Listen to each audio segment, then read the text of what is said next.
Our next speaker, a good friend of mine, is Jared Frederick. Jared will discuss Gettysburg National Military Park from post-World War II onward, chronicling the dramatic changes the battlefield has undergone in the wake of modern tourism. Jared Frederick is an instructor at Penn State Altoona, specializing in American and public history. He received his master's degree from West Virginia State University in 2012, and he has served as a park ranger at Harpers Ferry National Historical Park, and as many of you know, here at Gettysburg National Military Park. He is deeply involved with regional museums, cultural attractions, and institutions, and is a strong proponent of grassroots history. Frederick serves as the president of Blair County Historical Society as well. Beyond central Pennsylvania, he has completed projects in conjunction with the Smithsonian Institution, NASA, and Pennsylvania Civil War 150. In addition, he has served as a commentator on a number of films and documentaries.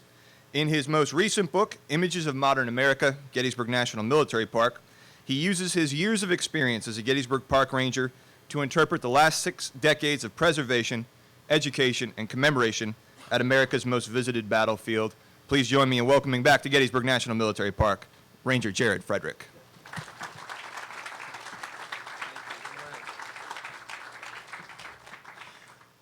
Once a ranger, always a ranger. Right, Chris? All right. Thank you very much for that welcome, and I'm glad to be here with you all this morning on this very cool and mild morning of July 3rd. And I'd just like to start off by offering my gratitude toward the Gettysburg Foundation and specifically the interpretive staff of Gettysburg National Military Park, because as many of you know, a select few here at this battlefield are tasked with a very big endeavor. And there's just a few dozen seasonal staff, park rangers, interns, volunteers who accommodate hundreds of thousands of visitors every summer. And most definitely it's a monumental undertaking that I'm still in awe of till this very day. So that same theme, in many ways, we'll go to our PowerPoint slide here. There we go. Skipped ahead one. There we go. That same theme to keep in mind here leads us to the title of my discussion today. Of course, it is a line from the Gettysburg Address, for the people. And I think in many ways that theme stands as a testament to what also the National Park Service is all about. These parks are indeed here for all of you, and certainly there is much that we can learn from them as a result. And so throughout the course of my lecture today, what I hope to do is kind of give you a perspective on the evolution of how this battlefield has changed since the waning days of the Second World War. And some of you may recognize this photo that is currently up on the screen. This is an image that was taken 3 years ago yesterday. And at the end of a long series of programs on July 2nd, 2013, this rather magnificent double rainbow appeared over the battlefield, and it stretched the expanse of the Union lines along Cemetery Ridge. And I'm certainly no believer in ghosts or anything along those lines, but it sort of had this mystical aura to it. And it certainly spoke to me as a historian of the battle. But what we're going to do here, my book is arranged into 4 chapters, and I just thought I'd give you a brief rundown on what each of those chapters kind of thematically delves into. And so chapter 1 I entitled History Boom, because indeed that's what was going on here in the 1950s and the 1960s. The Second World War had a profound influence on America's national parks, and particularly here at Gettysburg. And all of this happens for a number of reasons. There's a burgeoning economy. The baby boom is going on. And also, tying in with all of this, the rise of the affordable family car. And this is going to lead to a dramatic shift in how American families go on vacation, experience national parks, and get in touch with American history. And one prime example fitting within this time period, we can see right here in this photograph.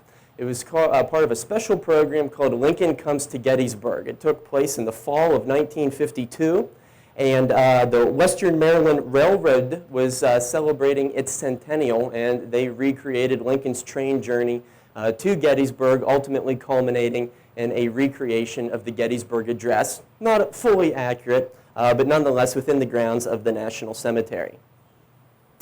Of course, somebody else who comes here in the 1950s, a very well-known person this time in world history, and that is General Dwight D. Eisenhower, who seeks to move here in 1950. He purchases a farm, a Civil War-era farm, and it turns out to be the money pit. He throws a lot of money into the site that is now Eisenhower National Historic Park, National Historic Site, the sister park to the battlefield here. And throughout his time living here, he hosts a wide spectrum of very, very notable people and world leaders that come to the farm. Winston Churchill, Charles de Gaulle, who toured the battlefield with Eisenhower and said that usually the army that wins is the army that makes the least amount of mistakes. It's not a profound insight from de Gaulle here. But undoubtedly, perhaps the most infamous of visits that Eisenhower is going to have is in the form of Bernard Law Montgomery. And as we can see in this May 1957 photo, these two former generals, sometimes enemies, sometimes friends, sometimes rivals, are touring the battlefield with one another. And when Montgomery comes to America, there's a little bit of tension between he and Eisenhower. We working here on this slide? Okay. We working?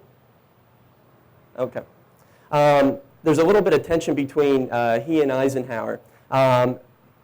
Montgomery had been critical of Eisenhower during the Suez Crisis of the previous year, and he just kind of shows up. He kind of comes to Gettysburg as a spontaneous guest of sorts.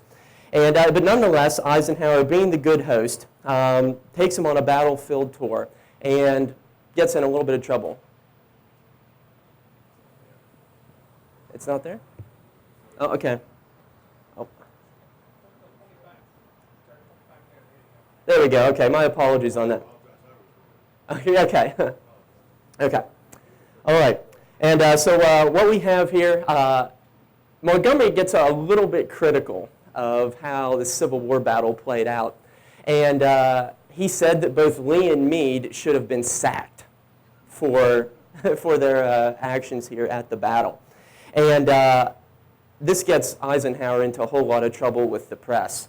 And you know, he says to Montgomery, he said, look, I have to represent both North and South here, and it just equates to this political firestorm as a result. And, Montgomery very accurately later said the women of the South are out to crucify me, you know, because he was daring enough to criticize Robert E. Lee. And so this gave Eisenhower a little bit of heartache. Also to visit the Gettysburg Battlefield at this time is President Eisenhower's vice president, Richard Nixon. And Nixon has somewhat of a very interesting connection here to the Gettysburg Battlefield because as it turns out, Nixon's great-grandfather, George Nixon, who was a member of the 73rd Ohio, was mortally wounded as he was serving on the slopes of Cemetery Hill on July 2nd, 1863. And many of you were watching the film about the Spangler Farm here before my lecture began. George Nixon succumbs to his wounds on the Spangler Farm, and he's temporarily buried there until later on he was interred in the Soldiers National Cemetery. And here on July 5th, 1953, we see then Vice President Richard Nixon laying a wreath on his great-grandfather's headstone. So certainly a very poignant photo here for the Vice President. And of course, throughout the 1950s, there are a number of very notable visitors that come here, and the park staff, of course, is here to greet them. And the gentleman who we see on the left here is park ranger and historian Frederick Tilburg, giving a tour to Soviet war hero, this is how the photograph was captioned, Konstantin Ivanovich Serov, May 30th, 1961. And in my mind's eye, Fred Tilburg is really one of the park ranger heroes of this battlefield. He became a historian here in 1937. He worked here for almost 30 years. And a number of the things that he proposed was land acquisition, that the Park Service had to be more vigorous in acquiring battlefield land. He also was a proponent of public education, giving tours to people, handing out literature to them. And this, of course, is a legacy that lives fine and well to this very day. And even After he retired in the mid-1960s, he continued to come to the park here to do a research. He planned to write this magnum opus of sorts, this very elaborate history of the battle, but he was always so entrenched in research that he never did get to publish that master work coming from the years of experience that he had. Okay, so as we head to our next photograph here, what we see, of course, is the Gettysburg Cyclorama. And this was a building that was constructed in 1962 as part of a Park Service initiative known as Mission 66. And this was meant to commemorate the 50th anniversary of the National Park Service, and also to prepare for the onslaught of baby boomers who were coming of age. The oldest of baby boomers at this point were turning around 20, 21 years of age. The Park Service was preparing for a new generation to come onto the American scene, and this Cyclorama Center was constructed to go in part with that. And of course, what we see being distributed here in some cases, park literature. Some of you may be able to recognize this park booklet that used to be sold there in the Cyclorama Center. And needless to say, though, the Cyclorama painting itself, this monumental painting of Picketts' charge, it didn't quite get the best of care as it was being installed there. It was nailed to the wall. It was hung improperly. They used house paint to fix up parts of it. And of course, later on, that's going to lead to a massive restoration process a few decades down the road, which we'll also be talking about. Also, the following year, what we see here is President John F. Kennedy, his wife Jacqueline, coming to visit the battlefield in March 1963. And the tour guide who is showing them around here on Little Round Top, a local high school history teacher and licensed battlefield guide named Jacob Sheeds. And Kennedy, needless to say, was a big history buff. And his visit here to Gettysburg really moved him in a number of ways. So much so, 2 months later, in June of 1963, Kennedy goes to visit Ireland, his ancestral homeland. And as a token of goodwill toward the Irish people, the gift that he presents them is one of the regimental flags that was part of the Irish Brigade that was used in the American Civil War. And that Irish Brigade flag is hanging in Irish Parliament to this very day. On an even more profound note, of course, a few months after this, in November of 1963, Kennedy's life is cut short by an assassin's bullet. And a lot of historians surmise that the Eternal Peace Light Memorial here on the Gettysburg Battlefield was the inspiration for his own eternal flame that now flickers in Arlington National Cemetery. Also, that same year, on Memorial Day, 1963, Vice President Lyndon Johnson also came to Gettysburg to offer some few appropriate remarks of his own in the Soldiers' National Cemetery. And to me, this is one of the most interesting speeches ever delivered by a politician on the Gettysburg Battlefield. Because what Lyndon Johnson does is he makes direct connections between 1863 and 1963. And in many ways, he alludes to this idea of the unfinished work. And he says very powerfully in this speech that 100 years ago, the Negro was freed, and 100 years later, the Negro is still enslaved to the color of his skin. And so he is making direct allusions to the ongoing civil rights movement, and it in many ways foreshadows the Civil Rights Act that is going to come within the next 2 years. And of course, the Gettysburg Centennial in July of 1963 was a moment of pomp and pageantry and celebration here on the Gettysburg Battlefield, and there were a number of ceremonies and dedications and things of that nature. And we see one such event happening here on the steps of the Eternal Peace Light Memorial on July 1st, 1963. And in this tense political moment of American history, what we see here is a lot of friction between northern governors and southern governors who are starting to interpret this battle and this battlefield in very different ways, particularly in regard to the civil rights issue. One such governor who came here to Gettysburg in 1963, this gentleman right here, the governor of Alabama, George Wallace, who writes an editorial to the Gettysburg Times in the days leading up to this, urging Americans to resist the destructive forces of centralization. So he's openly defined the federal government in regard to this momentous issue at stake of the 1960s. And so we see some governors bickering back and forth indirectly at one another through the rhetoric that they are delivering in these various speeches. And of course, that same weekend, going back to the celebratory aspect of it all, there's the 100th anniversary reenactment, if you want to call it that, that takes place on the fields of Picketts' charge. Now, there's somewhat of a backstory behind this, and especially in regard to reenactments in national parks, a conversation that we still have today. To get an understanding of this, you need to go back 2 years further to July of 1961, when the National Park Service allowed a full-fledged reenactment on the fields of First Manassas in Virginia. And this reenactment wreaked such havoc and such destruction on the historical resources and landscape of that battlefield that from that point on, the National Park Service said, that's it. No more mock battles in national parks. No more opposing lines firing back and forth at one another. And so that leads to the question, when you look at this photograph, what is going on here? It sure looks like a reenactment, but there's a caveat to that. Because none of these soldiers, none of these reenactors were firing black powder. As the Gettysburg Times reported, there was stereophonic sound equipment that was set up that recreated the sounds of the battle as these Confederate soldiers, many of them wearing blue jeans, not very high accuracy standards, were moving across the field. And the local newspaper also reported that this reenactment strayed a good bit from the real story, but the crowds sure did seem to enjoy it. And that, in many ways, in my mind's eye, seems to sum up, in many ways, what the Centennial was.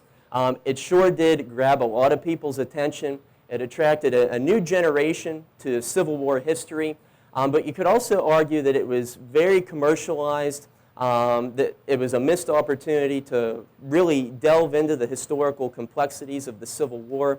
And as one travel magazine from 1963 said, that the nation was celebrating the Civil War centennial in holiday mood. And so this all fits within the context of the Cold War. There's a consensus that we need to use our history to instill patriotism in America's young people, to fight communism, and in the process of all of that, some of the darker elements of Civil War history are neglected as a result. One really compelling moment, though, comes on November 19th, 1963, at the Centennial of the Gettysburg Address. And what we have here is a very rare color photo of the proceedings that day.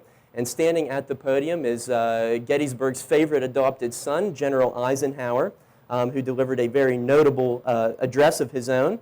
And located a little bit to the left of the picture here is Marian Anderson, the famous singer who about 25 years earlier was not permitted to sing at a venue of the Daughters of the American Revolution in D.C. because of the color of her skin. And accordingly, she was instead invited to the steps of the Lincoln Memorial by Eleanor Roosevelt, where she performed a very noteworthy rendition of a number of songs. And indeed, Marian Anderson sings here at the Gettysburg Centennial as well. But due to a program error, she wasn't prepared to sing the songs that were listed in the program booklet. So somebody had to go and find a hymnal at nearby St. James Church. And right on the spot, in a very impromptu way, she sang a number of songs that she wasn't prepared to sing. And, a sign of a true master of the art of music here. And the hymnal was inscribed to Marian Anderson, whose ministry of song has inspired millions. And I think that is a very nice gesture here of the Gettysburg people. As we get later into the 1960s, we see a lot of that patriotism among the American people begin to disintegrate.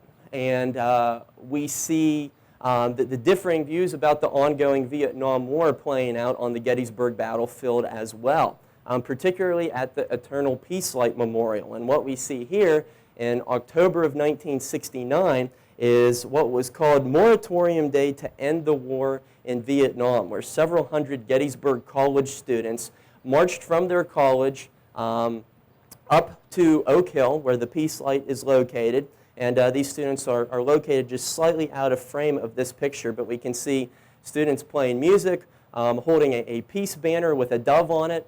And regardless of where you fall on this issue and this photograph, it really speaks to how Gettysburg becomes a public forum to discuss momentous contemporary issues. And I think in a lot of ways it still remains that way well into the 21st century. We can also see very notable diplomatic events happening here as well. About a decade later, in September of 1978, Gettysburg plays a large part in what became known as the Camp David Accords, as President Jimmy Carter tried to broker a peace deal between the warring factions in Egypt and Israel. And what we see here is President Jimmy Carter standing in the center with Menachem Begin of Israel in the picture, as well as Anwar Sadat of Egypt, and Park Ranger Bob Prosperi giving them a tour at the Soldiers' National Cemetery. And Carter knew exactly what he was doing here. And what he was arguing is that he was trying to use history, make the argument, and use Lincoln, trying to appeal to the better angels of our nature here in regard to fostering peace in the Middle East and so forth. And, Begin and Sadat, both of whom had, experiences as commanders-in-chief, they were able to relate to the efforts of President Abraham Lincoln to some extent, and this is a contributing factor that is ultimately going to get these gentlemen the Nobel Peace Prizes for their efforts here, and the results that these accords offered. Going a few years down the road on a slightly lighter note, in the summer of 1992, as many of you may know, something that never happened before at Gettysburg occurred here, and that's that a major motion picture was allowed to be filmed on the battlefield. And of course, it was the adaptation of The Killer Angels, renamed Gettysburg for marketing purposes. And a lot of this was filmed in the area of the Slider Farm, near the area of Big Round Top. And that's what we see here in this image with a recreation of General Lee's headquarters. And there are a number of interesting anecdotes that go hand in hand with this that I've heard from reenactors who participated in the filming of the movie, including one scene filmed at the Slider Farm where General Lee and Longstreet, played by Martin Sheen and Tom Berenger, are waiting for General Stewart to ride down the farm lane where they intend to greet him. And in the Slider farmhouse itself, a telephone rings. And the microphones pick it up, but Sheen and Berenger, being the good actors that they are, they try to stay in character. The phone continues to ring. They continue to stay in character. And eventually one of the crewmen inside the house picks up the phone. He takes it outside. He throws it out the window. He holds it out the window. And he says, "General Lee and General Longstreet, it's General Stewart. He says he's going to be a little bit late." To which then they broke character and everybody broke out in laughter. But this movie has a really big influence on Civil War history. And I can speak for myself. I saw this movie when I was about 7 years of age. And if it wasn't for this movie, I can guarantee you I wouldn't be standing here before you right now. This is what really spurred my interest in history. And the same is true for a number of the other park rangers who work here on the battlefield as well. So, you can poke fun of it, in certain elements of it, but it has a big influence in creating a lot of interest in this battlefield. That leads us to chapter 2 within my book, and I called this Visitors and Vistas, where we take a look at not only the scenery of the battlefield, but some notable visitors and how visitors can experience this place. And what we see in this photograph here, taken by my good friend Bill Dowling, who's a licensed battlefield guide, one of the batteries located out near the Peach Orchard. And, we can often be captivated by the scenery of the battlefield. And in this serenity, it often becomes easier for us to overlook the carnage and the violence that took place here. But this battery, Clark's Battery, fired over 1,300 rounds, artillery rounds, over 5 hours of combat. And that's what it says according to their monument. And that's a very substantial amount of munitions that they are going through, and it speaks to the intensity of the fighting that took place here. So amid all this beauty and all of this scenery around us, it's also important for us to keep in mind that this is indeed a battlefield that was a place of suffering. Nonetheless, though, people from every walk of life were drawn here to the Gettysburg Battlefield, including artists, photographers, poets, nature lovers. And this, too, kind of speaks to the universal nature of not only Gettysburg National Military Park, but national parks all throughout the country. More recently, the park has started an artist-in-residence program that has been facilitated in part through the National Parks Arts Foundation, and we see one of those artists well at work in this photograph. Something else that I think is equally compelling is something that takes place every dedication day, every November 19th. And of course, there are a number of luminaries, special speakers, VIPs who come and offer their own insight on what the Gettysburg Address means. But I think I can speak for a lot of you when I say that the most compelling moment of this ceremony is when foreign-born immigrants who come to the United States take the oath of citizenship to become citizens of this country that Abraham Lincoln said needed to be preserved here on the Gettysburg Battlefield. And this particular photograph is from November of 2009, and the keynote speaker on that day was actor Richard Dreyfuss, who appropriately enough spoke about how Americans need to be in touch with civics, how they need to be in touch with history, and he made this plea of sorts to this new generation of American citizens, which was very fitting. All that said, not everybody who comes to Gettysburg is open to this interpretation of equality, the new birth of freedom, if you want to call it that. It's also important for us to keep in mind that this is a national park that serves as a public venue where people can come to demonstrate their First Amendment rights, regardless of what is said or how inflammatory it might be. And what we see in this photograph is a 2010 view of the Aryan nations coming to the battlefield to speak out against immigration, to speak out against homosexuals in American society. We may not care for the words that they are uttering, but it is their First Amendment right to come into public lands and demonstrate their views as such. And in a way, this too is what American soldiers are fighting for here at the Battle of Gettysburg. People having the ability to speak their mind in a free democratic society, regardless of what they are saying. Going down the road a little bit further, on that same note of equality, many of you have undoubtedly seen the Steven Spielberg movie Lincoln that came out in 2012. And as a perfect promotional tie-in to that, director Steven Spielberg came here the week that movie opened to deliver the keynote address on Dedication Day. And he gave a really, really phenomenal speech, and I got to meet him. It was really cool. I'll just say that as a side note.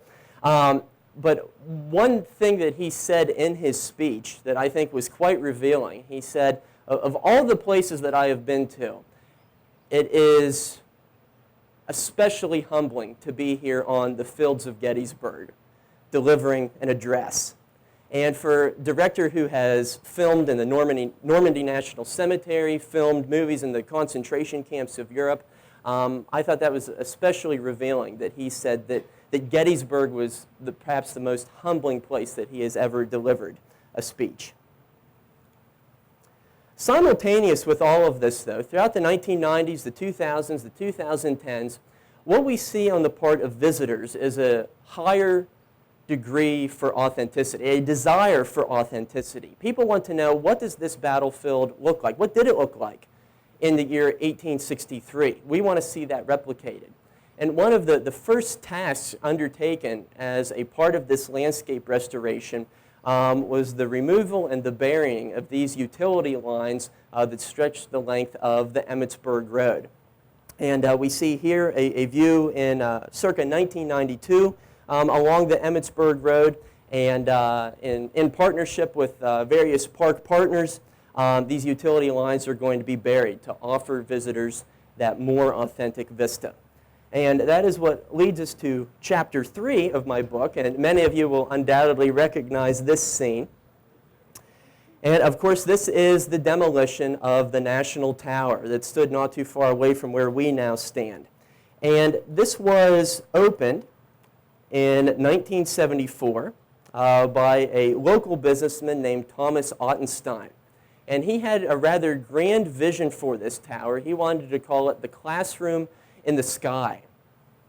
And indeed, the tower did offer a sublime view of the battlefield if you ever had the opportunity to go up there.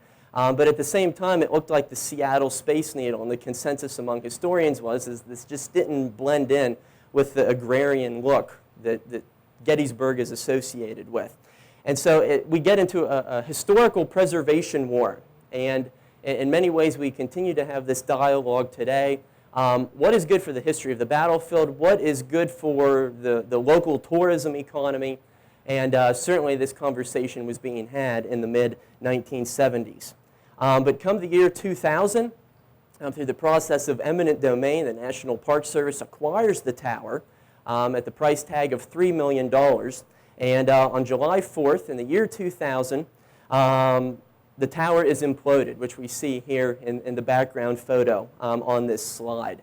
And going hand in hand with that, Civil War reenactors lined up their cannon facing the tower, and the implosion detonations were synchronized with the cannon shots in some way, so it looked like Civil War soldiers were shooting down the National Tower that stood for nearly 3 decades. And so this, in many ways, is the poster child for the landscape restoration process that continues here at Gettysburg till this very day.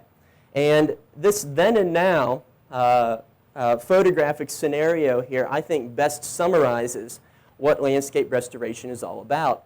It may seem like a bit of an anomaly at first to be tearing down trees in a national park, but people need to realize also that this is a national military park. It's not Yellowstone, it's not Yosemite. The main motivation, the main purpose that this park exists is to interpret the military actions here of 1863.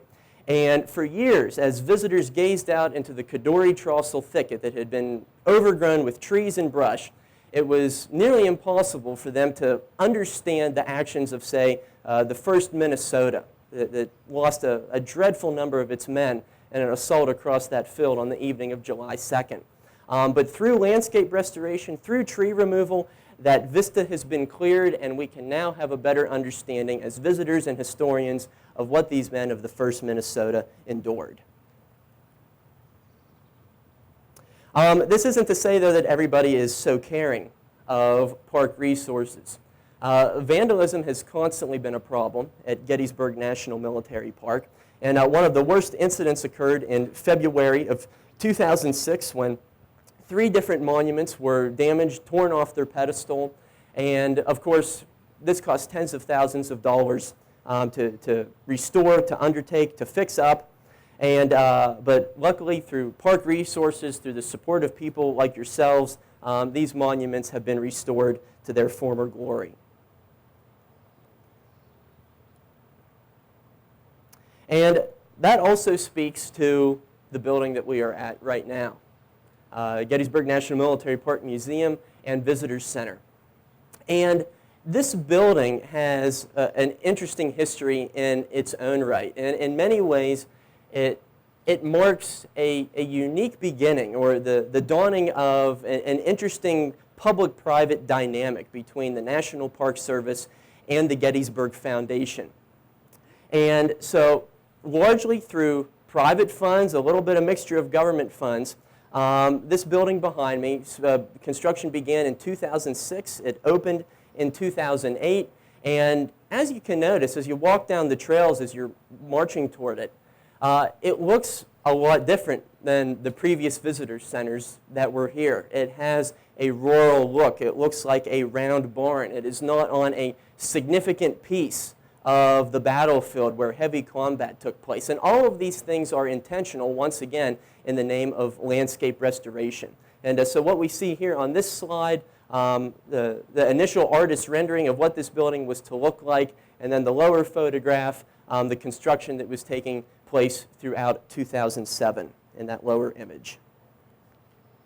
And also, I might add, for the first time in any Park Service facility here, the broad story of the Civil War was being told. It's not just muskets stacked up in a hallway without any story to it. It has a narrative to it that will allow visitors who may not go to any other battlefield, Civil War battlefield in their entire lives, to get an understanding of what the Civil War was and what its legacies are.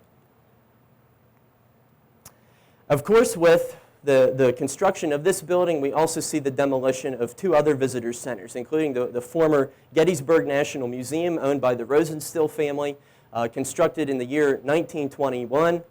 It finally met the wrecking ball and the bulldozer in March of 2009. And of course, this Vista too has been by and large restored to its 1863 appearance. And a little bit more of a struggle was undertaken for the demolition of this building, the former Cyclorama Center, which came tumbling down in March of 2013, just a few months before the Battle of Gettysburg Sesquicentennial took place. The family of the architect, whose name was Richard Neutra, intended this building to be kind of a living monument, a living legacy to Abraham Lincoln and the Gettysburg Address. And simultaneous with that, his family, his supporters, those within the architectural community thought this a historical landmark in its own right as well, and it too was worth preservation. And so we see the differing views of preservation here at Gettysburg, of what is more significant. But eventually, after several legal hurdles, the National Park Service finally obtained permission to demolish it, and just in time, like I said, for the battle's 150th anniversary. Every once in a while, though, as we explore the battlefield,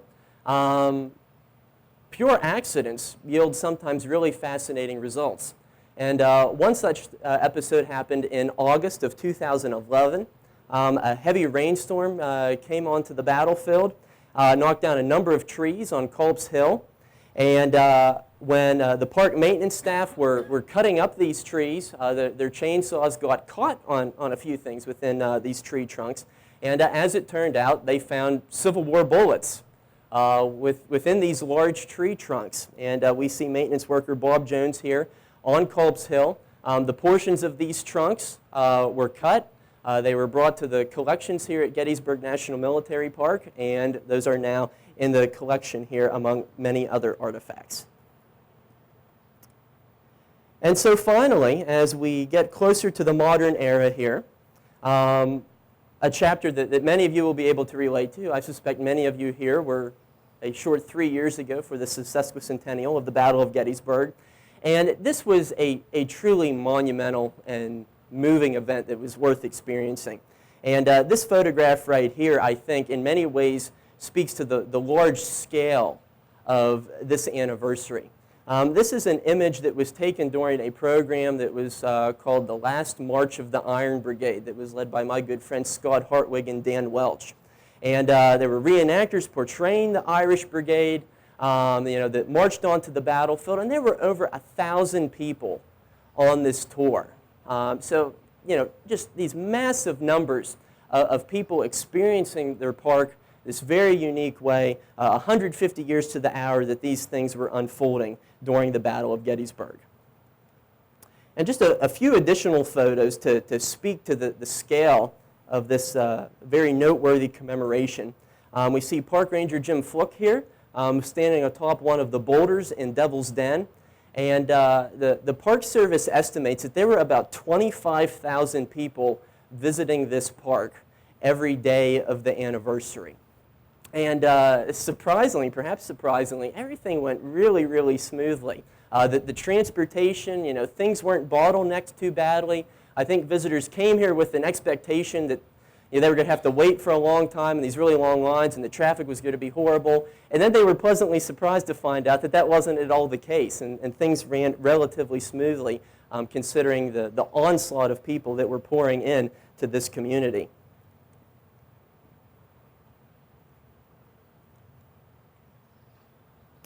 And throughout all of this, there are opportunities for a number of very unique, sometimes immersive experiences.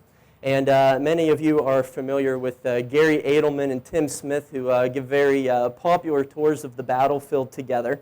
And on July 2nd, 2013, they gave a very interesting tour at the Rose Farm, where they reproduced Timothy O'Sullivan photographs in their original three-dimensional form. And spectators who came on that tour were given 3D glasses, and people could stand in the spot where these photographs were taken and really kind of have this immersive element incorporated into their Gettysburg visit, including these two Union reenactors here sporting their 3D glasses, which I think is a great photo. But Gary Edelman said in an article that he wrote after the Sesquicentennial, he said people were happy, people were pensive, people were cooperative, people were just really happy to be here. And it was kind of an attitude that he had never seen before in his nearly 2 decades of being a licensed battlefield guide. Of course, one of the culminating moments of this Sesquicentennial observance was a recreation of sorts of Picketts' charge, in which you, the visitor, were invited to walk in the footsteps of these Confederate soldiers, 150 years to the hour. And some 15,000 people participated in this march going across the field. Some 2,000 more people than participated in the actual assault of 1863. There were another 25,000 people that watched all of this unfold from Cemetery Ridge. And this photograph, I think, really speaks to the magnitude of all of this. And it speaks to a new type of historical interpretation here on the battlefield as well, where you, the visitor, are no longer just spectators, but you're also participants. And I think it is a really, really effective way of teaching what happened here during that momentous fight.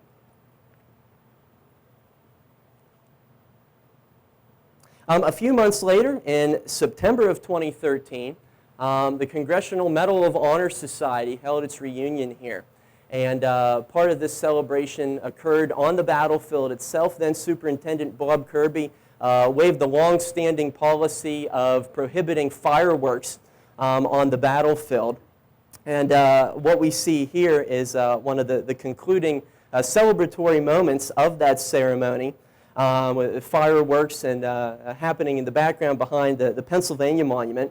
But even more recently, and tying in with the story of the Medal of Honor at Gettysburg, there's a fairly recent recipient of the Medal of Honor. November 6, 2014, Lieutenant Alonzo Cushing, who gave up his life in helping to repulse the Picketts' charge assault, was posthumously awarded the Medal of Honor for his actions here. And this somewhat became a political hot potato, or a historical hot potato among those of us in the Civil War community. And some were making the argument that this opened a precedent where people long after the fact could campaign for their ancestors or their favorite general to receive the Medal of Honor. But in my mind, I think this makes the Civil War all the more relevant. I mean, what more powerful a statement could be made than a soldier who has been dead for over 150 years to receive his nation's highest honor? And I think that speaks to the relevance and the importance of the American Civil War.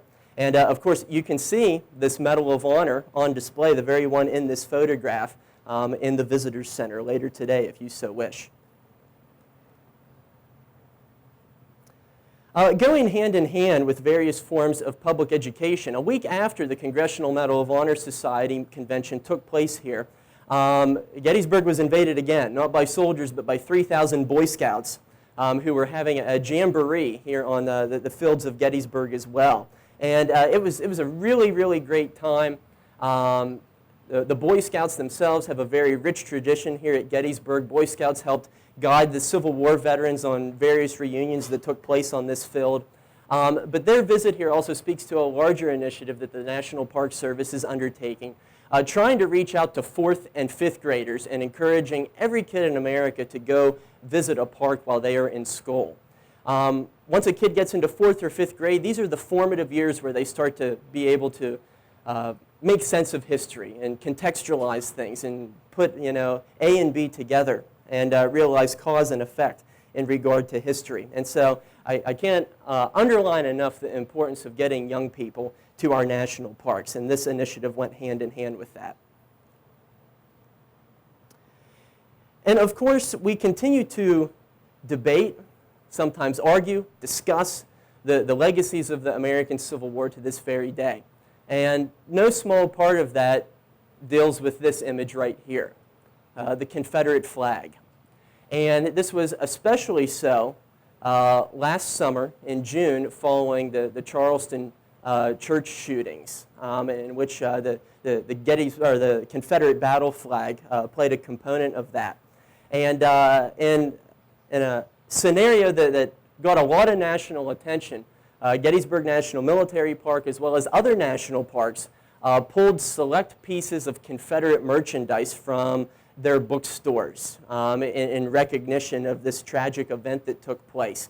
And indeed, this opened up, Pandora's box, so to speak, in regard to historical conversation on what should we commemorate, what should we celebrate, what should we honor, what should we put into context, where should the Confederate flag be on display, and in what cases should it just be behind glass for educational purposes. And I don't have all the answers for all of this, but it certainly alludes to an ongoing national discussion about the Civil War, its sometimes unsavory legacies, and how we continue to cope with that a century and a half later.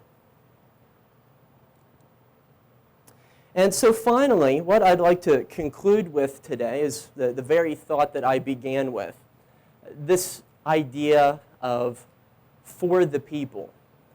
When Abraham Lincoln uttered these words in November of 1863, he was speaking of and for a future that he would never see. And what he was alluding to in this speech was the preservation of the democratic process, a people's government for the people's good. And as I mentioned earlier, I see the National Park Service really as one of the truly great highlights within this concept of American government, that these national parks are here for you, that these soldiers buried in the Soldiers' National Cemetery fought for this right, for you to be able to come here, to not only experience this history, but to use this place as a public forum to discuss issues that are meaningful and important and relevant to you. And us having these dialogues, I think, is in many ways one of the greatest forms of commemoration that we can undertake in the name of the soldiers who fought here in 1863. Thank you for coming out for my talk today.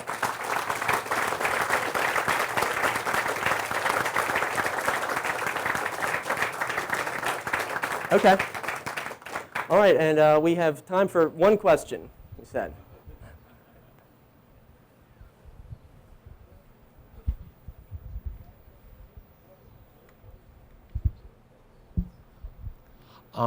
So one question, I'll probably have to make it a good one. It's all on you, man. I've been coming to Gettysburg since the 90s, and one thing that I've noticed is since the 90s, the town's been expanding. You have a Walmart now, and I was walking yesterday to in town, and I saw they put up next like a beer company, restaurant kind of thing right next to the battlefield. I just want to get your interpretation about, like, how do you feel about the town changing as well as the battlefield? Yeah, it's a great question. And yeah, one of the best ways for me to answer that is to say that Gettysburg has been a tourist town since July 4th, 1863. And ever since the 1860s, historians and local residents have been trying to find that balance between commercialization to support the community, because indeed it's a community that needs tax revenue and tax relief, and maintaining the battlefield to a degree that it can remain respectful and it can keep its historical integrity intact. In some ways, development is growing, but in other ways, development within the town of Gettysburg itself is constricted because it is almost completely surrounded by National Park Service property. And this, too, has been a point of contention among historians and local residents. And I'm not sure how best to answer your question, but it's most definitely something that will continue to be debated.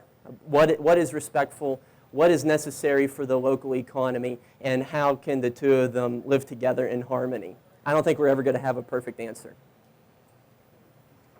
Okay, thank you all.